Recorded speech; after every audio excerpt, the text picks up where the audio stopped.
Pour vous, Monsieur Oremans, vous avez vraiment fait partie de l'organisation aujourd'hui. Quel est-ce que vous retirez de cette conférence? Eh bien, la matinée a été longue, fascinante. Il était très intéressant d'entendre tous ces différents points de vue, de toutes ces différentes dimensions, et c'est pour cela que c'est difficile à résumer. Néanmoins, trois mots me frappent particulièrement. Changement, d'abord, c'est-à-dire que si on veut rendre nos villes plus saines, il faut un changement, un engagement politique, des informations, des formations. Et effectivement, personne n'aime qu'on le change, sauf les bébés qui ont une couche clé. Certes, ça n'empêche que nous avons besoin de changement. Deuxième verbe, deuxième mot, c'est les occasions à saisir. Par exemple, avec la directive qui sera votée, c'est un cadre politique qui permettra de déterminer une feuille de route vers un air pur ou plus pur. Ça, c'est à garder en tête. Comme nous l'avons aujourd'hui, il y a des chercheurs brillants, des membres actifs de la société civile qui peuvent contribuer. Et enfin, troisième mot, solidarité. Et à plusieurs niveaux, que ce soit entre groupes différents, les malades, les seniors, les enfants. On pense aussi aux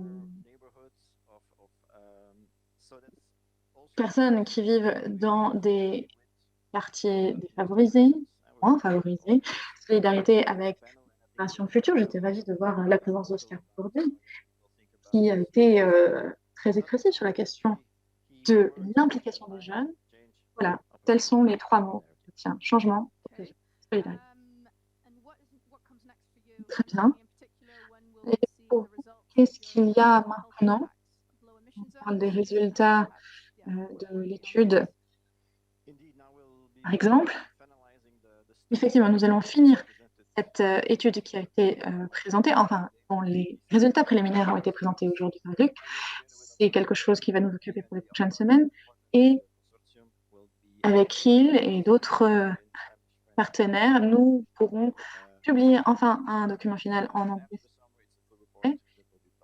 Et il y aura enfin un rapport final. Et d'abord, une étape, ça va être vote. Ensuite, la mise en œuvre de cette directive dans les prochaines années. Et il y aura beaucoup de monde impliqué. Effectivement, cela nous donne beaucoup de grains à moudre. Enfin, c'est vrai qu'un tel événement, cela demande beaucoup de mains à la pâte. Remerciements à adresser.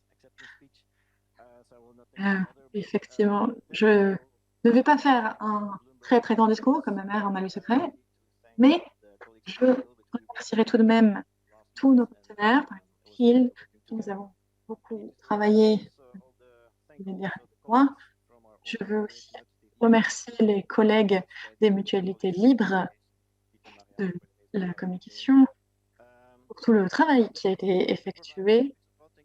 Et aussi merci à l'équipe technique pour votre appui. Merci les interprètes, ne les oublions pas, ils n'étaient pas sur place, ils étaient en ligne, mais ils ont fait leur travail. Alors merci beaucoup à eux.